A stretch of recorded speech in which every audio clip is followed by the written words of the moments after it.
오늘 이 아침에 한 가지 곰곰이 생각해 봤으면 좋은 것이 있습니다. 선한 것을 이루기 위해서 악한 방법도 용납이 되는가? 선한 목적을 이루기 위해서 악한 방법도 용납이 될까 하는 것에 대해서 한번 생각해 보기를 원합니다. 어저께도 일이 있었습니다. 우리 교회 교단 지방에서 일이 있었는데 그 일을 목사님들과 함께 줌으로 미팅을 하면서 제가 그런 생각을 해봤어요. 선한 것을 이루기 위해서는 모든 방법이 용납이 되는가 한번 생각을 해봤는데 오늘 말씀을 통해서 하나님께서 답을 주시는 것 같습니다. 하나님께서는 결과는 물론이고요. 과정도 선한 것을 원하신다는 것을 우리가 깨닫게 됩니다. 결과를 위해서 모든 과정이 정당화가 되지 않는다는 것입니다. 오늘 내용을 한번 보기를 원하는데요. 우리가 사무엘하 3장을 통해서 아브넬이 이제 살해당하는 것을 이제 봤습니다. 아브넬이 이제 살해를 당했는데 그렇게 되니까 모든 사람들이 이제 당황하게 됩니다. 이스라엘의 왕도 그랬고요, 백성들도 다 그랬는데 이스라엘의 왕 이스보셋도 아브넬과 좀 마찰이 있었죠. 마찰이 있었지만은 아브넬이 죽고 없어졌다고 하니까 당황을 합니다. 아브넬이 없다고 해서 자신이 이스라엘의 권력을 잡을 수 있었던 것이 아니었기 때문에 아브넬이 갑자기 죽었다고 하니까 1절에도 나오죠. 이스보셋이 겁을 먹었다 하는 말씀이 나옵니다. 손에 맥이 풀렸다는 것은 이제 겁을 먹었다는 이야기가 듭니다. 또 온 이스라엘도 깜짝 놀랐다는 말씀이 1절에 나옵니다. 이 틈을 타서 다윗과 유다가 쳐들어올 수가 있겠구나라고 생각을 하니까 이 사람들도 많이 놀랐던 것입니다. 그 옛날에 한국에서도 그랬잖아요. 대통령이 살해되고 막 그런 일이 있으니까 가장 먼저 걱정한 것이 북한이 쳐들어오면 어떡하나 하고서 놀랐었는데 북이스라엘도 그렇게 생각을 하면서 다윗과 유다가 쳐들어오면 어떡하나. 아브넬이 그만큼 그 나라의 왕보다도 더 신뢰를 받고 있었던 그런 존재였기 때문에 그 사람이 살해를 당했다고 하니까 모두 다가 이렇게 놀랐던 것입니다. 그런데 그런 상황에서 얍삽하게 행동하는 사람들이 있었습니다. 얕은 꾀를 써가지고 자신의 이익을 이제 차리려고 하는 사람들이 있었는데요. 그런 사람들이 성경에 2명이 나옵니다. 누구인가 보니까 2절에 보니까 바나하고 레갑이라는 사람입니다. 이 사람도 베냐민 사람입니다. 그러니 사울 왕의 같은 족속이 됩니다. 사울의 친척이 되겠고요. 그 다음에 지금 이스라엘 왕을 하고 있는 사람, 그 사람의 이제 친척이 되는 사람들입니다. 근데 이 사람들이 어떤 얍삽한 일을 하는가 한번 보기를 원하는데요. 근데 그 일을 성경이 설명을 해주기 전에 4절에 가니까 갑자기 무비보셋에 대해서 설명을 합니다.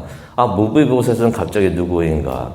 사울의 직계 자손입니다. 직계 자손이 되는데 손자가 되겠는데 사울의 아들 요나단이 있었죠. 다윗도 참 좋아했고 사랑했던 그 요나단인데 형제 같았던 사람이었는데 그 요나단의 아들이었던 것입니다. 근데 이 아들이 다리를 절었습니다. 왜 절게 됐는가? 4절에 설명이 나옵니다. 이 4절의 내용이 나중에 이제 9장에 가서도 이제 나오기 때문에 이제 중요한 것이 돼서 우리가 기억하기를 원하는데요. 이 무비보셋이 5살 때 일이었습니다. 그때 무슨 일이 있었는가? 아버지가 죽었던 것이에요. 할아버지하고 아버지가 전쟁에 나가가지고 이제 사망을 하게 됐는데 그 사망했다는 소식을 듣게 되니까 유모가 이 무비보셋을 안고 있다가 일이 무척이나 잘못됐구나 하면서 급하게 막 도망을 갑니다. 급하게 도망을 가다가 아이를 놓쳤던 것이에요.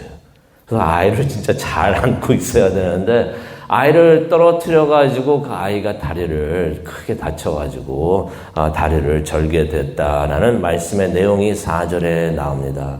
그런데 갑자기 성경이 아브넬이 살해를 당했고 그래가지고 이브보셋과 모든 이스라엘 백성들이 두려워하고 있었고 그러면서 또 바나하고 레갑이 이제 어떻게 보면 반역 같은 일을 하고 있었는데 갑자기 무비보셋 이야기를 왜 갑자기 꺼내는가? 그 이유가 있습니다. 이제는 무비보셋 한 명만 남게 됐다. 사울의 집안의 핏줄이 이 한 명만 남게 되었다. 이전에도 성경에서 말씀하고 있죠. 다윗이 이제 떠오르는 가정이 되고 하나님께서 성하게 하고 있는데 다윗 집안과 사울의 집안이 서로가 싸우고 있었던 것이에요. 그런데 이제 그러한 사울의 집안이 다 몰락을 하고 있고 이제 한 명만 남게 되었다라는 것을 성경에서 그렇게 나타내고 있는 것을 보게 됩니다. 그러면서 이제 우리가 바나하고 레갑의 그 얕은 생각을 한번 우리가 다시 돌아가게 되는데요. 이 사람들이 뭘 생각했는가? 이 이스보셋 그 왕의 친척이에요. 베냐민 같은 지파 사람들인데 무슨 생각을 했는가?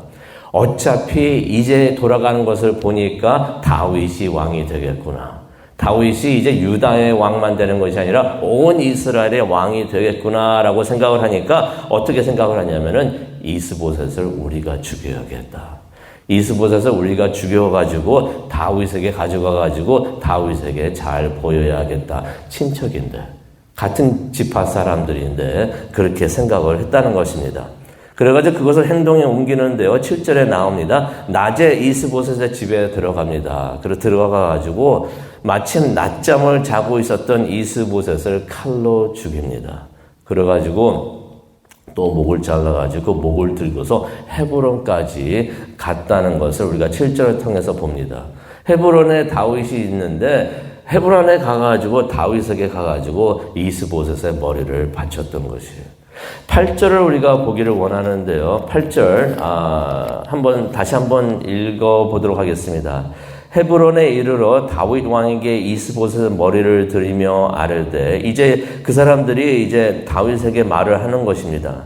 왕의 생명을 해하려고 했던 원수 사울의 아들 이스보셋의 머리가 여기 있나이다.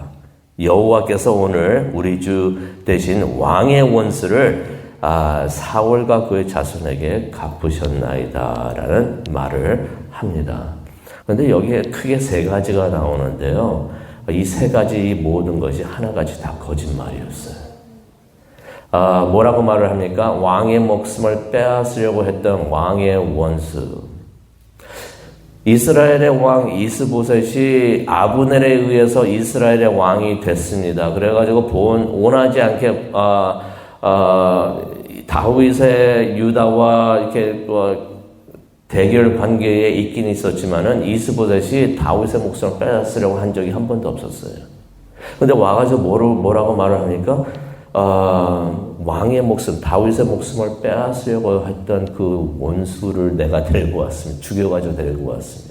자신들이 죽여놓고서 그걸 정당화시키려고 하고 있습니다. 이유가 이래서 다 그랬습니다. 라고 말을 하는 것입니다. 그리고 또 뭐라고 그랬습니까? 왕의 원수인 사울의 아들 이스보셋의 머리가 여기 있나이다. 다윗이요, 사울 집안을 원수라고 생각해 본 적이 한 번도 없어요. 이스보셋을 자신의 원수라고 생각을 했던 적이 한 번도 없었던 것입니다. 사람들은 그렇게 생각을 할 수가 있어요. 관계가 안 좋으니까 다윗도 저 사람들을 원수라고 생각을 하겠구나라고 생각을 했을지도 모르지만은 다윗은 그렇게 생각을 해본 적이 없다는 것입니다.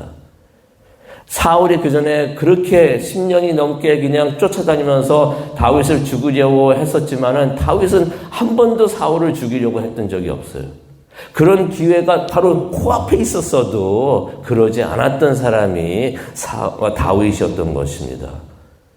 그런데 그 앞에 와가지고 당신의 원수인 사울, 그 사람의 아들 여기 있습니다 라고서 말을 하는 것입니다. 솔직히 다윗이요, 사울의 집안에 있는 사람들을 잘 챙겨주려고 합니다. 사울이 죽었다고 소식을 들었을 때도 얼마나 애통했습니까? 요나단이 죽었다고 했을 때도 얼마나 슬퍼했습니다. 그러면서 아까 말씀을 드렸죠. 무비보셋이 나오는데 요나단의 아들이었잖아요. 나중에 우리가 사무엘하 9장에도 나오지만은 사울 집안에 남은 사람이 누가 있는가 해서 무비보셋이 살아있다 하니까 무비보셋을 잘 챙겨주려고 했던 사람이 바로 다윗이었던 것이에요. 근데 다윗 앞에 와가지고 당신의 원수가 여기 있습니다. 악역에 먹혀 들어가지가 않죠. 또 마지막으로 또 뭐라고 말합니까? 여호와께서 오늘 우리 주 왕의 원수를 사울과 그의 자손에게 갚으셨습니다. 하나님이 듣고 계시다가 이게 무슨 말이야? 그러셨을 것 같아요. 하나님이 언제 그 사람들한테 시켜가지고 이스보셋을 죽이라고 했습니까? 하나님이 시키지도 않은 일을 갖고서 하나님이 이렇게 하셨습니다 하면서 자신들이 한 일을 정당화시키려고 하나님의 이름을 팔고 있었던 것이에요. 모두 다가 이것이 거짓말이었던 것을 우리가 보게 됩니다. 다윗이 알죠. 그래서 그들의 말을 들은 다음에 크게 노합니다. 그러면서 11절에 말을 합니다. 다윗이 멋있어요. 뭐라고 말을 합니까? 악인이 의인을 그의 집에서 침상 위에서 죽였는데 이게 옳은 일인가? 무슨 말을 합니까? 죄 없는 사람을, 이스보셋 이스라엘의 왕을 말합니다. 그 사람이 죄 없는 사람인데 죄 없는 사람을 자기 집 침대에서 죽게 한 악한 사람들이다라고 이 두 사람을 그렇게 판결을 하는 것을 우리가 11절을 통해서 봅니다. 그러면서 그들에게 사형을 내리는데요. 오늘 말씀을 생각을 하면서 우리가 기도하는 시간을 가졌으면 좋겠습니다. 그런 생각을 해봐요. 이런 사람들이 우리 앞에 왔으면은, 보통 사람들 앞에 갔으면은, 다윗이 아니라 다른 사람이었다면은, 이거 참 잘된 일이다, 라고 생각을 했을 수도 있습니다. 그런 생각을 해봐요. 저 자신도 누가 와서 이런 일을 했다면 잘된 일이 아닌가라고 생각을 할 수가 있어요. 어차피 내가 왕이 돼야 되는데 장애물이라고 생각하는 사람들이 없어졌으니 이거 참 잘된 일이다. 피를 내 손에 묻히지 않고 해결이 됐으니 잘된 일이 아닌가라고 생각을 할 수도 있는데 다윗은 그저 보통 사람들과 같이 않았다는 것이에요. 다윗이 달랐습니다. 어떻게 달랐습니까? 다윗이 특별히 의인이었고 죄가 없었고 그 말이 아니고요. 다윗은 하나님의 뜻을 찾았던 사람이에요. 하나님의 뜻이 무엇인가 항상 하나님께 여쭤보고요. 기억하시죠? 하나님 이거 할까요? 거의 사람들이 그거 그런 것까지 물어보고 하는가라고 생각될 정도로 하나님한테 하나님 이거 할까요? 이거 할까요? 항상 하나님의 뜻을 찾았던 사람이에요. 하나님의 뜻을 쫓았던 사람인 것입니다. 그러면서 알았죠. 하나님의 마음이 어디에 있는가? 하나님은 선을 이루기 위해서 악을 행하는 것을 원하지 않으신다 하는 것을 다윗은 알고 있었습니다. 이것을 하나님께서 한참 후에 로마서 3장 8절을 통해서 기록하게 해 주십니다. 선을 이루기 위해서 악을 행하는 것은 하나님의 뜻이 아닌 것을 알게 해 주십니다. 그러면서 또 로마서 12장 21절에도 말씀을 해 주시죠. 하나님은 악을 절대로 원하지 않으세요. 그래서 악한 방법도 원하지 않으시고요. 악은 선으로 이기라라고서 하나님께서는 말씀을 해 주십니다. 하나님의 뜻, 선한 결과가 되는데요. 그것은 하나님의 방법으로만 이루어지는 줄로 믿습니다.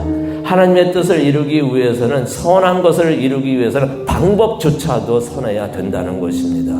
방법도 하나님의 방법이 되어야 되고 선한 과정을 거쳐야만이 선한 결과를 얻을 수 있다는 것을 하나님께서 사무엘하 4장을 통해서 우리에게 말씀해 주십니다. 우리가 다시 한번 생각하기를 원합니다. 그래서 우리의 모든 판단과 결정이 선한 하나님의 뜻이 되기를 원합니다.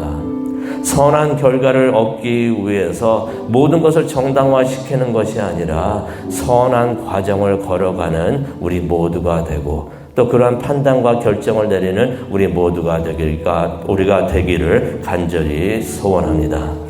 그것을 위해서 기도하는 이 시간 되기를 원합니다. 성령님께서 함께 하여 주시고 우리를 인도해 주실 줄로 믿습니다. 기도하시겠습니다. 사랑과 은혜가 충만하신 하나님 아버지 감사합니다. 사무엘하 4장을 통하여 하나님의 뜻이 무엇인가를 깨닫고 그 결과를 얻기 위해서 최선을 다해야 된다는 것을 깨닫게 하여 주신 정말로 감사합니다. 하지만 그러한 최선이라는 것이 하나님의 방법이 되기를 원합니다. 세상적인 방법이 아니라 그 하나님의 뜻을 얻는 결과, 그 결과에 도달하는 그 과정과 그 모든 길이 하나님의 뜻이 되고 또 하나님의 방법이 되고 선한 길이 될 수 있도록, 과정이 될 수 있도록 하나님 도와주시옵소서. 그래서 매 순간 하나님과 함께하고 동행하는 우리 모두가 되기를 원합니다. 이 시간 함께하여 주시고 우리를 붙잡아 주시고 하나님의 뜻을 깨닫게 되는 귀한 시간 될 수 있도록 하나님 도와주시옵소서. 감사합니다. 예수 그리스도의 이름으로 기도합니다.